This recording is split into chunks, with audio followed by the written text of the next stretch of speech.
Everyone, welcome back to my YouTube channel. आज मैं लेकर आई हूँ ऐसा टॉपिक जो कि आपको सभी कॉम्पिटिटिव एग्ज़ाम्स में डेफिनेटली हेल्प करने वाला है। तो उस टॉपिक का नाम है संज्ञा। आज आपको इस टॉपिक से रिलेटेड सभी डाउट्स क्लियर होने वाले हैं। तो चलिए स्टार्ट करते हैं। संज्ञा का शाब्दिक अर्थ है सम्यक, सच्चा, ज्ञान कराने वाला। और संज्ञा का दूसरा पर्याय है नाम। संज्ञा यानी कि किसी किसी किसी वस्तु, व्यक्ति या स्थान के नाम को संज्ञा कहते हैं। ये सब आप बचपन से पढ़ते आ रहे हैं। संज्ञा उस विकारी शब्द को कहा जाता है जिसके द्वारा किसी व्यक्ति, वस्तु या जीव, स्थान के नाम का बोध होता है। संज्ञा की पहचान कैसे करेंगे हम? संज्ञा की पहचान करेंगे, संज्ञा शब्द प्राणीवाचक या अप्राणीवाचक दोनों ही तरह के हो सकते हैं। प्राणीवाचक संज्ञाएं जैसे कि लड़का, लड़की, कबूतर, मोहन। और अप्राणीवाचक संज्ञाएं जैसे कि पुस्तक हो गई, घर हो गया, नदी, प्रकाश, वायु, पानी, सड़क, ये अप्राणीवाचक संज्ञाएं होती हैं। अब चलते हैं संज्ञा के भेद की ओर। संज्ञा के भेद, संज्ञा अर्थ के आधार पर और व्युत्पत्ति के आधार पर दो तरह से संज्ञा के भेद को अलग अलग डिफाइन किया गया है। पहला है हमारा अर्थ के आधार पर संज्ञा के 5 प्रकार होते हैं। पहला व्यक्तिवाचक, दूसरा जातिवाचक, तीसरा समुदायवाचक, चौथा द्रव्यवाचक और पांचवा भाववाचक। और व्युत्पत्ति के आधार पर संज्ञा के 3 प्रकार होते हैं, व्यक्तिवाचक, गणनीय और अगणनीय संज्ञाएं। और आधुनिक वर्गीकरण के आधार पर संज्ञा के कुल 3 भेद माने गए हैं, व्यक्तिवाचक, जातिवाचक, भाववाचक। और जातिवाचक के अंतर्गत ही समुदायवाचक और द्रव्यवाचक संज्ञा आ जाती है। तो फर्स्ट है हमारा जातिवाचक संज्ञा। जो नाम किसी विशेष एक वस्तु या स्थान का बोध कराता है उन्हें व्यक्तिवाचक संज्ञा कहते हैं। जो किसी एक विशेष का बोध कराता है, या विशेष स्थान भी हो सकता है, व्यक्ति हो सकता है, या कुछ भी हो सकता है।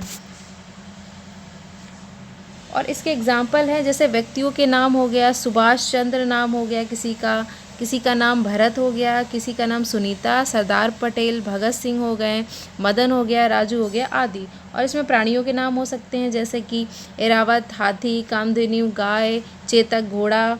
स्थानों के नाम हो सकते हैं जैसे दिल्ली, अमेरिका, भारत, चेन्नई, जापान, मुंबई, गुजरात आदि। और दिशाओं के नाम भी हो सकते हैं इसमें उत्तर, पश्चिम, दक्षिण, उत्तर पश्चिम हो सकते हैं। और समुद्रों के नाम भी हो सकते हैं जैसे कि भूमध्य सागर, हिंद महासागर, प्रशांत सागर, अरब सागर इत्यादि। नदियों के नाम भी हो सकते हैं इसमें गंगा नदी, ब्रह्मपुत्र, नर्मदा, कृष्णा, कावेरी, सिंधु इत्यादि। और पर्वतों के नाम भी हो सकते हैं हिमालय, विंध्याचल, आरावली, काराकोरम। और पुस्तकों के नाम भी हो सकते हैं रामचरितमानस, ऋग्वेद, महाभारत, रामायण इत्यादि। उत्सवों के नाम भी हो सकते हैं होली, दीपावली, रक्षाबंधन, विजयादशमी। और महीनों के नाम भी हो सकते हैं मई, जून, जुलाई, अक्टूबर, नवंबर, दिसंबर।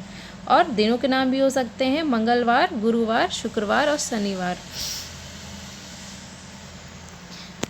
और चलते हैं जातिवाचक संज्ञा की ओर। जातिवाचक संज्ञा क्या कह रहा है?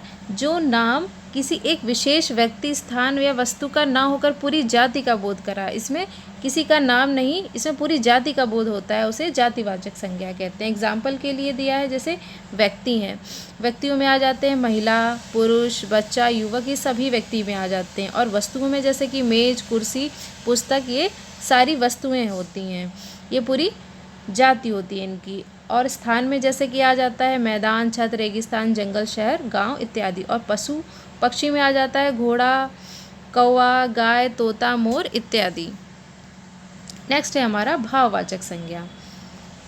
भाववाचक संज्ञा में क्या कह रहा है? जो शब्द किसी भाव, गुण, दशा, अवस्था आदि का बोध कराए उन्हें भाववाचक संज्ञा कहते हैं।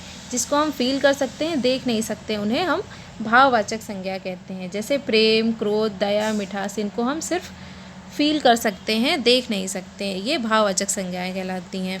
इनके कुछ उदाहरण हैं जैसे कि भाववाचक संज्ञा के अच्छाई, बुराई, लंबाई, चौड़ाई, सुंदरता, कुरूपता, ऊंचाई, बुढ़ापा, यौवन, जीवन, मृत्यु, भूख, प्यास, हरियाली, आशा, निराशा, शांति, निंदा, प्रशंसा इत्यादि।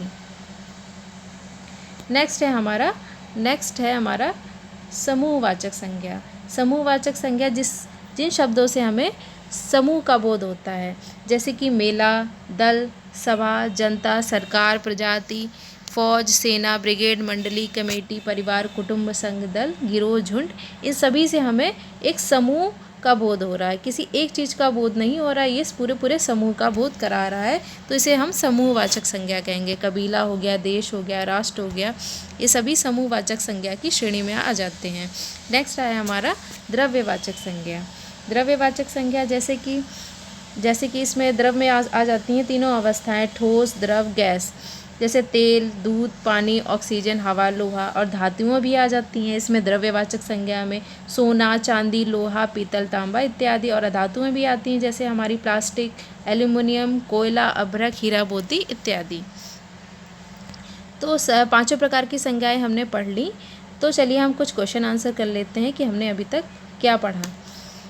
पहला क्वेश्चन है हमारा, व्यक्ति, वस्तु या स्थान या भाव के नाम को क्या कहते हैं? ये तो आपको पता ही होगा, अभी मैंने बताया है। किसी व्यक्ति, वस्तु या स्थान के नाम को संज्ञा कहते हैं। इसका फर्स्ट ऑप्शन राइट ऑप्शन हो जाएगा। सेकंड क्वेश्चन कह रहा है, अर्थ के आधार पर संज्ञा के कितने भेद होते हैं?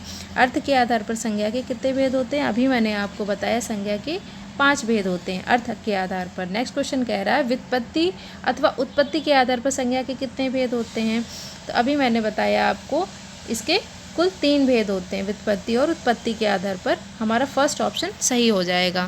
फोर्थ क्वेश्चन कह रहा है, जिन संज्ञा शब्दों से पदार्थों, ठोस, द्रव, गैस आदि का बोध होता है उन्हें क्या कहते हैं? अभी मैंने बताया जिनसे ठोस, द्रव आदि का बोध होता है उन्हें हमेशा द्रव्यवाचक संज्ञा की श्रेणी में रखते हैं। नेक्स्ट क्वेश्चन कह रहा है, निम्नलिखित में से संज्ञा शब्द का चयन कीजिए। इसमें से कौन सा शब्द संज्ञा शब्द है? स्वाभिमानी, स्वार्थी, लोभी, भूगोल। इसका राइट आंसर हो जाएगा हमारा फोर्थ ऑप्शन, भूगोल। नेक्स्ट क्वेश्चन है, 6 क्वेश्चन कह रहा है, स्त्रीत्व शब्द में कौन सी संज्ञा है? आपको संज्ञा बतानी है, स्त्रीत्व में कौन सी संज्ञा है? पहला जातिवाचक, दूसरा व्यक्तिवाचक, तीसरा भाववाचक या द्रव्यवाचक। तो स्त्रीत्व को हम देख नहीं सकते हैं, फील कर सकते हैं, तो ये हमारी आ जाएगी भाववाचक संज्ञा की श्रेणी में, यानी कि हमारा थर्ड ऑप्शन ग ऑप्शन राइट है। आपको ये वीडियो कैसा लगा? आगे भी मैं आपके लिए ऐसे हेल्पफुल वीडियो लेके आती रहूँगी। मेरे चैनल को लाइक, सब्सक्राइब और शेयर करना ना भूलिए। Thank you for watching.